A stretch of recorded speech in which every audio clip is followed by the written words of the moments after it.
Assalamualaikum warahmatullahi wabarakatuh. Halo semuanya, gimana ini kabarnya? Semoga kalian semua dalam keadaan baik ya.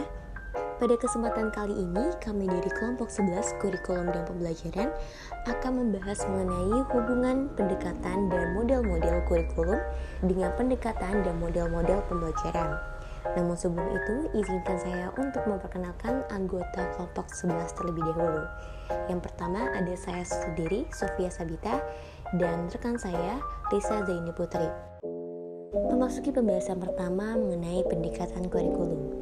Pendekatan kurikulum terdiri dari dua kata, yaitu pendekatan dan kurikulum.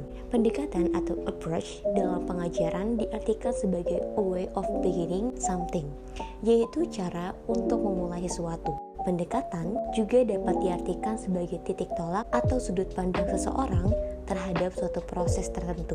Sedangkan kurikulum, menurut Undang-Undang Nomor 2 Tahun 1989, kurikulum adalah perangkat rencana dan peraturan mengenai isi dan bahan pelajaran, serta cara yang digunakan dalam menyelenggarakan kegiatan belajar mengajar. Jadi, dapat disimpulkan, pendekatan pengembangan kurikulum adalah cara kerja dengan menerapkan strategi dan metode yang tepat dengan mengikuti langkah-langkah pengembangan yang sistematis untuk menghasilkan kurikulum yang baik.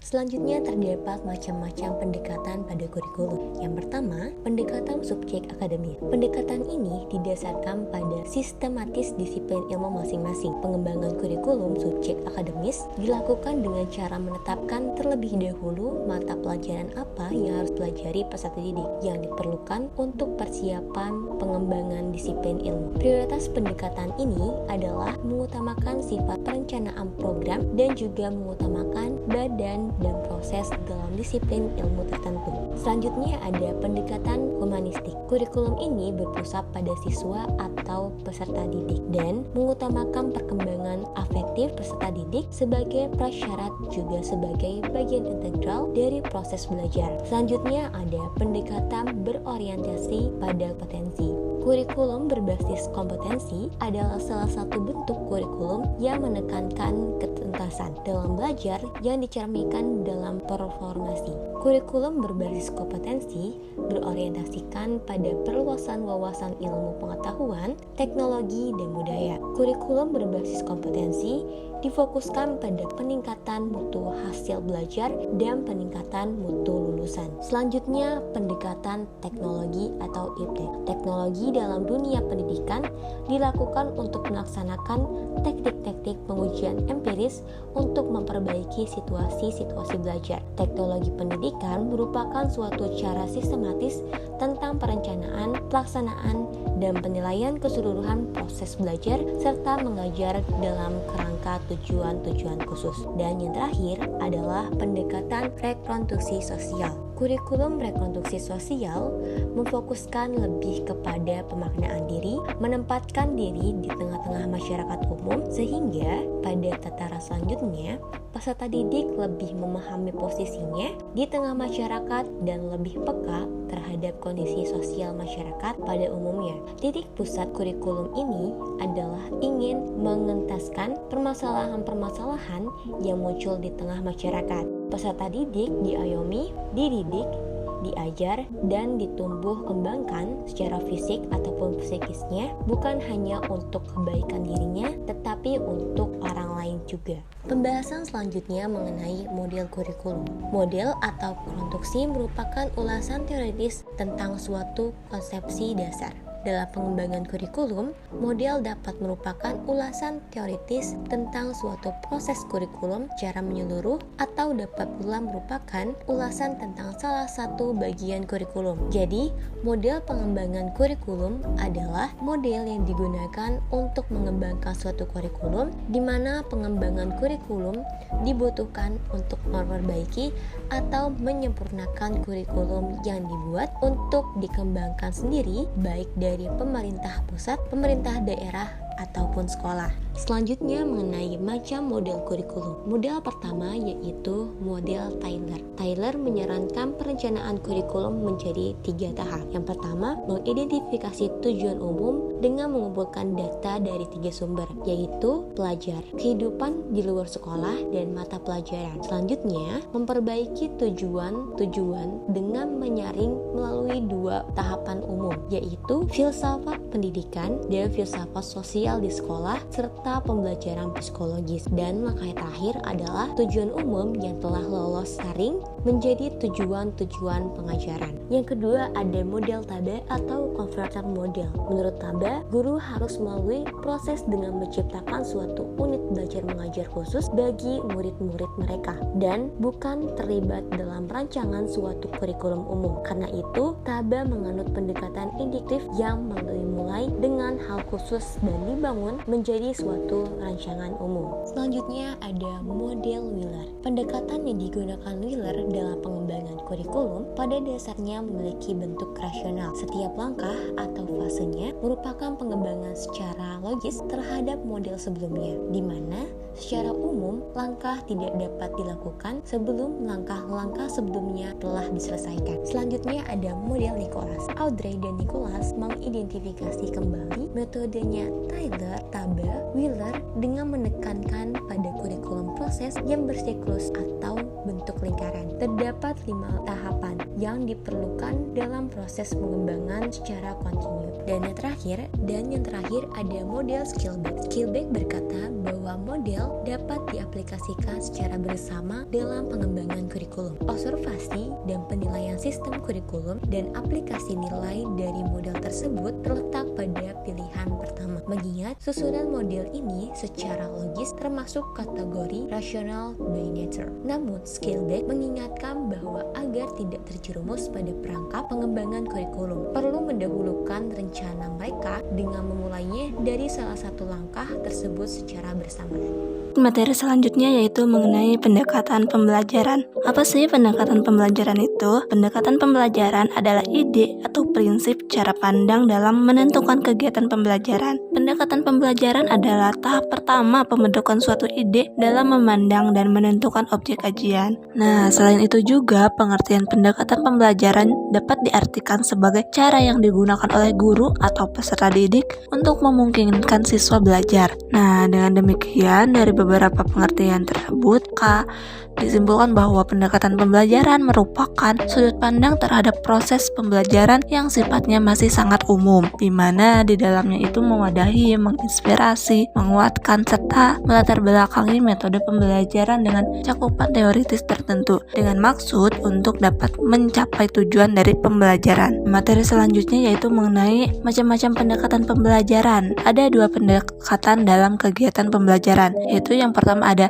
teacher-centered approach dan yang kedua ada student-centered approach. Teacher-centered approach atau pendekatan yang berpusat pada guru. Nah, maksudnya yaitu suatu sistem pendekatan pembelajaran yang dimana guru menjadi pusat dari kegiatan belajar mengajar. Pendekatan student-centered approach merupakan pendekatan yang berpusat atau berorientasi pada siswa. Maksudnya adalah pendekatan pembelajaran ini menempatkan peserta didik atau siswa sebagai subjek utama yang aktif dan mandiri. Pendekatan pembelajaran yang sering digunakan dalam kegiatan belajar mengajar diantaranya yaitu yang pertama ada pendekatan kontekstual. Pendekatan kontekstual didasarkan pada kenyataan bahwa siswa belajar lebih bermakna dengan mengalaminya sendiri dalam lingkungan alam daripada hanya mengetahui atau mengingat dan memahami. Pendekatan kontekstual melibatkan siswa dalam masalah yang sebenarnya dalam penelitian dengan menghadapkan anak didik pada bidang penelitian. Yang selanjutnya yaitu ada pendekatan kontrapiktisme. Nah, dalam pendekatan ini memandang bahwa belajar lebih dari sekedar menerima dan memproses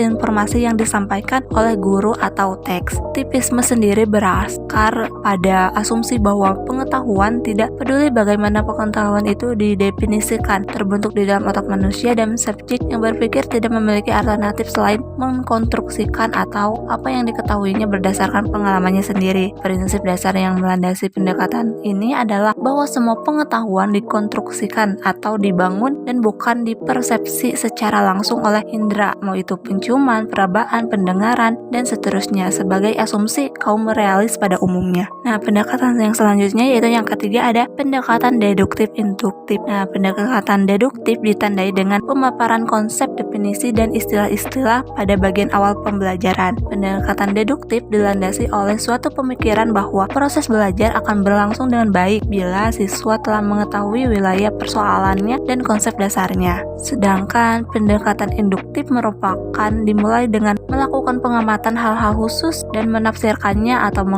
menganalisis kasus atau memberi masalah kontekstual atau nyata, yang dimana siswa dibimbing untuk memahami konsep, aturan-aturan, dan cara-cara berdasarkan pengamatan siswa itu sendiri. Selanjutnya yaitu yang keempat ada pendekatan konsep dan proses. Nah, pendekatan konsep dapat berarti siswa dibimbing untuk memahami makna pembahasan dengan memahami konsep-konsep yang terkandung di dalamnya. Penguasaan konsep dan subkonsep merupakan fokus dari proses pembelajaran. Beberapa metode digunakan untuk membimbing siswa dalam memahami konsep. Sedangkan dalam pendekatan prosesnya, tujuan utama pembelajaran adalah mengembangkan kemampuan siswa dalam keterampilan proses setiap observasi, hipotesis, perencanaan, interpretasi, dan komunikasi. Pada pendekatan ini berorientasi proses, siswa dituntut untuk perlu terlibat langsung dalam kegiatan pembelajaran. Nah, selanjutnya yaitu mengenai model pembelajaran. Menurut Joyce Well dan Colholm dalam Warsono dan Haryanto pada tahun 2013 pada halaman 172,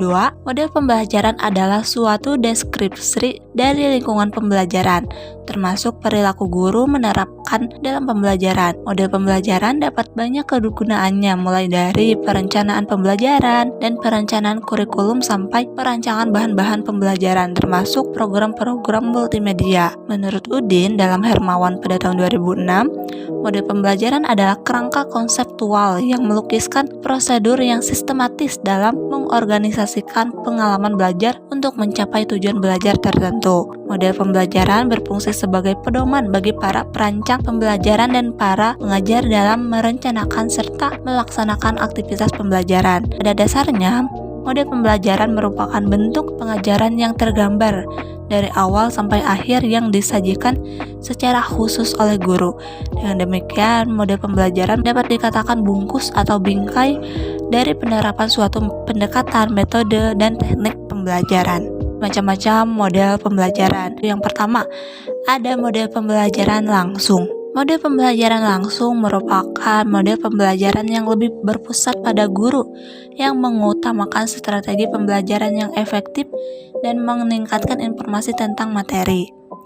Adapun metode yang dapat dilakukan pada model ini yaitu seperti ceramah, latihan, dan praktik, kemudian ada demonstrasi, survei, dan lain-lain. Nah, model pembelajaran langsung memiliki ciri-ciri khusus, yaitu seperti proses pembelajaran didominasi oleh aktivitas guru. Kemudian lingkungan pendidikan ditentukan oleh guru sebagai pembentuk kondisi, dan luas mata pelajaran diprioritaskan. Proses pembelajaran kemudian bahannya didapat dari guru. Model pembelajaran langsung dirancang untuk mengefektifkan materi agar sesuai dengan waktu yang dialokasikan untuk jangka waktu tertentu. Nah, model ini menawarkan cakupan bahan ajar yang lebih luas dibandingkan model pembelajaran lainnya. Yang selanjutnya yaitu ada model pembelajaran berbasis masalah atau problem based learning. Dalam model pembelajaran berbasis masalah ini dimulai dengan adanya suatu permasalahan yang kemudian dijadikan pembelajaran yang dapat memunculkan berpikir kritis dari siswa, sehingga siswa dapat mengatasi masalah yang tersebut untuk dijadikan sebagai pembelajaran. Kemudian yang ketiga ada model pembelajaran kooperatif atau cooperative based learning. Pada pembelajaran ini terdapat ciri-ciri diantaranya yaitu pertama, siswa bekerja dalam kelompok secara kooperatif untuk menyelesaikan materi belajar. Kemudian yang selanjutnya kelompok tersebut dibentuk dari siswa yang memiliki kemampuan tinggi, sedang, dan rendah. Kemudian ciri-ciri selanjutnya jika mungkin anggota kelompok berasal dari ras, budaya, suku, jenis kelamin juga yang berbeda. Dan yang terakhir yaitu penghargaan lebih berorientasi pada kelompok daripada individu. Kemudian selanjutnya ada model pembelajaran inquiry training. Ada 3 prinsip penting dalam model ini. Dengan kata lain yaitu pengetahuan adalah pendahuluan. Manusia secara alami ingin tahu dan manusia mengembangkan individualitasnya secara mandiri. Nah, prinsip pertama membutuhkan proses investigasi yang berkelanjutan. Prinsip kedua menunjukkan pentingnya penyelidikan siswa, dan prinsip ketiga adalah kemandirian mengarah pada pengenalan identitas dan sikap ilmiah.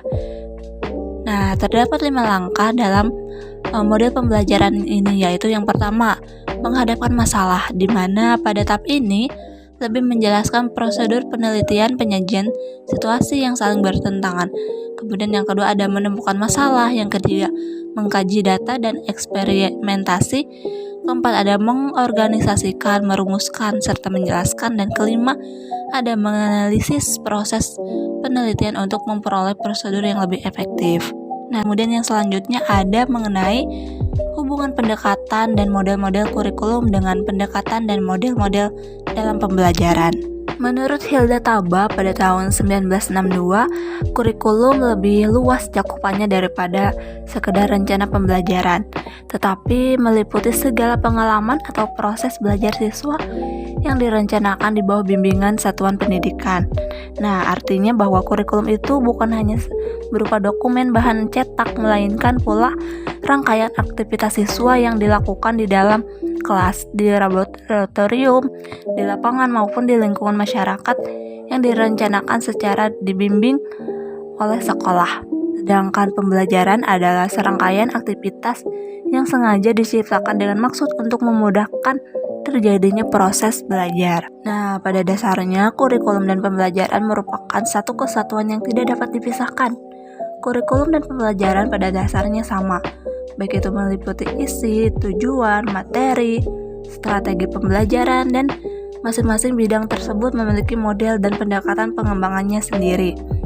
Nah, pendekatan pengembangan kurikulum adalah proses yang sangat kompleks karena melibatkan diskusi tentang pengembangan kurikulum di sekolah dan evaluasi intensif dan perbaikan kurikulum. Menurut Taba, batas antara kurikulum dan pembelajaran itu sangat relatif, tergantung interpretasi guru.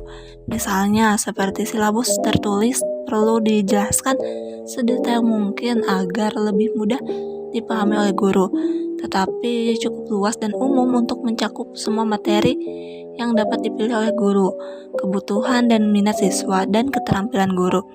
Jadi tentunya pendekatan pengembangan dan model kurikulum perlu sejalan dengan tujuan yang ingin dicapai oleh pendidikan itu sendiri. Selain itu juga perlu berimplikasi dan relevan dengan pendekatan pengembangan dan model pembelajaran. Nah, kurikulum memberikan pedoman bagi pelaksanaan pendidikan kelas, tetapi menjadi tugas dan tanggung jawab guru untuk mengajarkannya. Nah, mungkin cukup sekian pembahasan dari kelompok kami. Kurang lebihnya mohon maaf. Wassalamualaikum warahmatullahi wabarakatuh.